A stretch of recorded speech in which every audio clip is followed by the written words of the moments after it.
पिछले कुछ दिनों में आपने जरूर देखा होगा कुछ फेमस लोग जिनका कहीं ना कहीं एक अच्छा सोशल इंपैक्ट रहा, लोग उन्हें जानते थे, फॉलो करते थे, लेकिन न्यूज आई कि उन लोगों ने इस्लाम कबूल कर लिया। जैसे कि ब्रिटेन की अल्फ्रेड विलियम बेस्ट कंपनी के मालिक बिलियनियर अल्फी बेस्ट, ब्राजील के फेमस फाइटर नेसिमेंटो, रशिया के ऑर्थोडॉक्स चर्च के पादरी, अमेरिका के famous rapper डर्क Derek, famous internet celebrity Andrew Tate, Vivian Dsena, हिलेरियन हैगी, इंडियन यूट्यूबर परम सिंह। इतने ज्यादा नाम है कि बता पाना मुश्किल है। लेकिन एक सवाल आता है कि इस्लाम में ऐसा क्या है कि लोग इतनी तेजी से मुसलमान हो रहे हैं, दूसरे धर्मों को छोड़कर इस्लाम अपना रहे हैं। जबकि अगर देखा जाए तो एक ऐसा टाइम भी चल रहा है जिसमें इस्लामोफोबिया भी अपने चरम पे है, लेकिन फिर भी लोग, और वो भी इंटेलेक्चुअल पीपल, बाकी धर्म के कंपैरिजन में इस्लाम को ज्यादा इंपॉर्टेंस दे रहे हैं। आज की इस वीडियो में हम जानने की कोशिश करेंगे कि इस्लाम दुनिया का फास्टेस्ट ग्रोइंग रिलीजन क्यों है।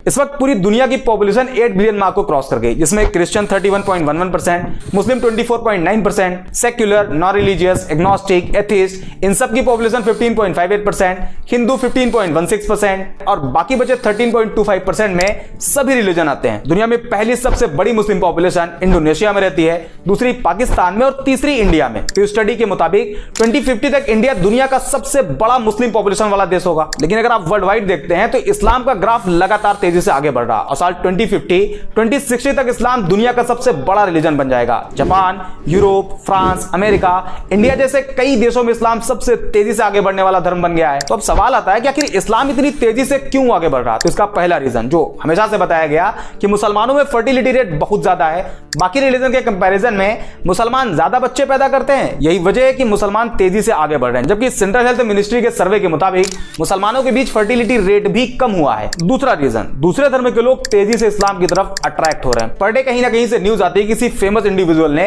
इस्लाम धर्म अपना लिया। कहीं कोई फेमस बिलियनियर होता है, तो कभी कोई फेमस फाइटर, तो कभी कोई फेमस रैपर, सेलिब्रिटी। ये उन लोगों की खबरें होती है जो कहीं ना कहीं फेमस होते हैं, लोग उन्हें फॉलो करते हैं। लेकिन ऐसे भी बहुत से लोग हैं जो इस्लाम अपना तो रहे हैं, लेकिन आम लोग होने की वजह से उन्हें सोशल मीडिया पर या न्यूज पोर्टल पर जगह ही नहीं मिल पाती। एक मोटा मोटा आंकड़ा आपको बताते हैं। द न्यूयॉर्क टाइम के मुताबिक अमेरिका के टोटल मुस्लिम पॉपुलेशन में 25% कन्वर्टेड मुस्लिम है और एक एस्टिमेट के हिसाब से करीब 20,000 से ज्यादा अमेरिकी हर साल इस्लाम कबूल कर लेते हैं। इसी तरह ब्रिटेन में करीब 6,000 लोग इस्लाम धर्म में शामिल हो जाते हैं। जापान भी एक ऐसा देश है जहां लोग तेजी से इस्लाम की तरफ आ रहे हैं। वसेदा यूनिवर्सिटी के अकॉर्डिंग पिछले 10 सालों में जापान में मुसलमानों की आबादी डबल से भी ज्यादा हो गई, जिसमें करीब 50,000 से ज्यादा जापानी लोगों ने इस्लाम कबूल कर लिया। और अभी हाल ही में एक रिपोर्ट आई जिसमें बताया गया कि दुनिया में मुस्लिम पॉपुलेशन 2 बिलियन मार्क को क्रॉस कर गई, जिसमें एक बड़ा नंबर कन्वर्टेड मुस्लिम का है। अब सवाल आता है कि आखिर लोग इस्लाम में कन्वर्ट क्यों हो रहे हैं, ऐसा क्या है इस्लाम में। तो इसका कोई एक जवाब नहीं। इस्लाम कबूल करने वाले लोगों से जब पूछा गया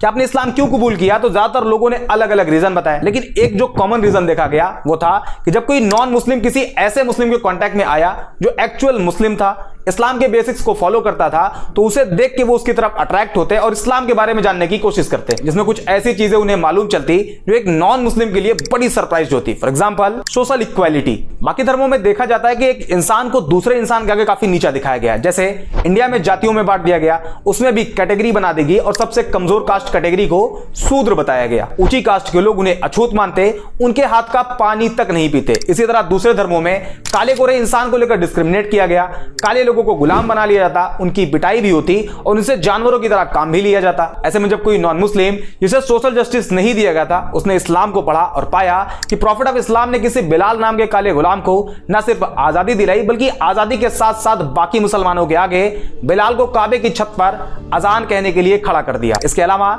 जब लोगों ने प्रॉफिट ऑफ इस्लाम की एक स्पीच के बारे में जाना, जिसमें उन्होंने कहा था एक अरेबियन किसी नॉन अरेबियन से सुपीरियर नहीं, और ना ही कोई नॉन अरेबियन किसी अरेबियन से सुपीरियर है, ना कोई काला किसी गोरे से सुपीरियर है और ना ही कोई गोरा किसी काले से। यह जानने के बाद कि इस्लाम में कोई ऊंचा नीचा नहीं, इस एक पॉइंट की वजह से ना जाने कितने लोगों ने इस्लाम कबूल कर लिया। दूसरा रीजन फॉरगिवनेस। इस्लाम में माफ कर देने वाला जो कॉन्सेप्ट है वो भी बड़ा शानदार है। जब लोगों ने उसे जाना तो वो भी उन्हें बहुत पसंद आया और लोगों ने इस्लाम कबूल कर लिया। फॉर एग्जांपल मान लीजिए कि अगर किसी इंसान को एक पूरी कम्युनिटी बुरा भला कहे, उसे बाइकआउट कर दे, यहां तक कि उसे जान से मारने की कोशिश करे, तो रिएक्शन ये होगा कि जब भी उसे उस कम्युनिटी पर कंट्रोल मिलेगा वो अपना बदला जरूर लेगा, सारे लोगों से ना सही लेकिन उन लोगों को जरूर टारगेट करेगा जो उसके खिलाफ उसके ही लोगों को भड़काते थे, उसे मार के लाने वाले को इनाम देने की बात कहते थे। आमतौर पर यही देखा जाता है, लेकिन इस्लामिक हिस्ट्री में इसके जस्ट उल्टा है। 7वीं सेंचुरी में जब इस्लाम की शुरुआत हुई उसके कई सालों बाद तक, करीब 10 साल बताया जाता है, इस पीरियड में टोटल 40 से कम मुसलमान थे। उस टाइम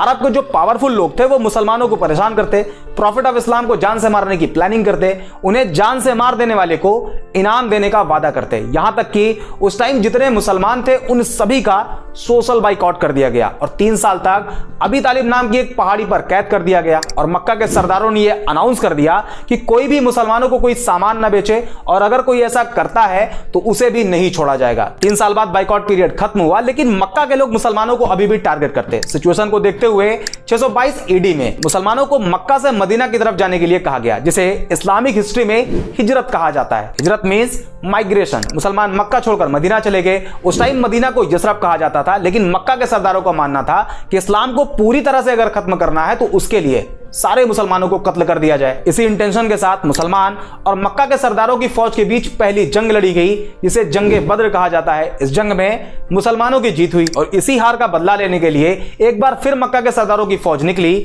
और इस्लाम की दूसरी जंग लड़ी गई, जिसे जंगे उहूद कहा जाता है। लेकिन 10 साल बाद जो मुसलमान मक्का छोड़कर मदीना चले गए थे वो एक मजबूत ताकत बनकर मक्का में वापसी करते हैं। उस टाइम मक्का के उन सरदारों में यह डर फैल गया कि हमने तो मुसलमानों को बहुत टॉर्चर किया है, प्रॉफिट ऑफ इस्लाम को जान से मारने की कोशिश करी है, आज मुसलमान हमसे ज्यादा पावरफुल हैं और अब वो हमें नहीं छोड़ेंगे। इस डर से बहुत से लोगों ने सरेंडर कर दिया और बहुत से लोग मक्का छोड़कर भाग गए। लेकिन जब प्रॉफिट ऑफ इस्लाम ने अपनी बात कहनी शुरू करी तो लोगों ने जो सोच रखा था वो उसके जस्ट उल्टा था और एक पब्लिक अनाउंसमेंट करी गई कि जिन जिन लोगों ने मुसलमानों को परेशान किया था, मुसलमानों को मारा था, मक्का छोड़कर मदीना जाने के लिए मजबूर किया था, उन सभी को माफ किया जाता है। ये एक सेंटेंस इतना इफेक्टिव साबित हुआ कि जो पहले इस्लाम को खत्म करना चाहते थे उन सभी ने इस्लाम कबूल कर लिया और आज भी इसका इंपैक्ट इतना ज्यादा है कि जब कोई नॉन मुस्लिम इस्लाम के इस चैप्टर को पढ़ता है तो इस्लाम की तरफ अट्रैक्ट होता है। तीसरा और सबसे बड़ा रीजन है बिहेवियर। आज सोशल मीडिया पर इस्लाम की जिस इमेज को प्रेजेंट किया जा रहा वो इस्लाम की रियलिटी नहीं। हालांकि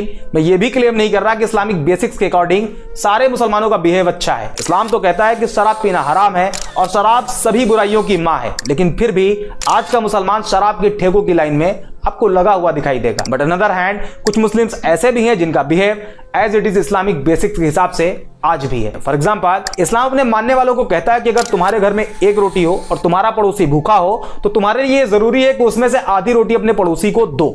इस बात को मेंशन नहीं किया गया है कि पड़ोसी मुसलमान हो तभी दो, बल्कि कोई भी हो, किसी भी रिलीजन को फॉलो करता हो, आपको उसके साथ वैसे ही बिहेव करना है। और आज के टाइम पर जब कोई नॉन मुस्लिम किसी एक्चुअल मुस्लिम के बिहेव को ऑब्जर्व करता है तो वो उसके बिहेव से अट्रैक्ट होता है और ये रीजन इस्लाम को इतनी तेजी से आगे बढ़ने में सबसे बड़ा रोल प्ले कर रहा है। इसके अलावा justice, tolerance, patience, peace, day of judgement और भी बहुत से रीजन है जिस वजह से लोग इस्लाम को बाकी धर्म के कंपैरिजन में ज्यादा प्रेफर कर रहे हैं। और ये जो आजकल बड़े बड़े सेलिब्रिटी इस्लाम एक्सेप्ट कर रहे हैं उसमें इस्लामोफोबिक एडवर्टीजमेंट भी इस्लाम की मदद खूब कर रहा, क्योंकि जब लोग एंटी इस्लामिक क्लेम करते हैं तो इसका इंपैक्ट पॉजिटिव और निगेटिव दोनों तरह से होता है। निगेटिव ये कि नॉन मुस्लिम कम्युनिटी में इस्लाम को लेकर नफरत बढ़ती है, जबकि इसका पॉजिटिव साइड ये है कि लोग उस एंटी इस्लामिक क्लेम को क्रॉस चेक करने के चक्कर में इस्लाम को पढ़ना शुरू कर देते हैं, जिसमें उन्हें अभी बताए गए पॉइंट्स मिलते हैं जो कि क्लेम से रियलिटी बिल्कुल अलग होती है and eventually they accepted Islam. I hope ये वीडियो आपको पसंद आई होगी, अगर हाँ तो लाइक एंड शेयर जरूर कर दें। बाकी मिलते हैं अगले वीडियो।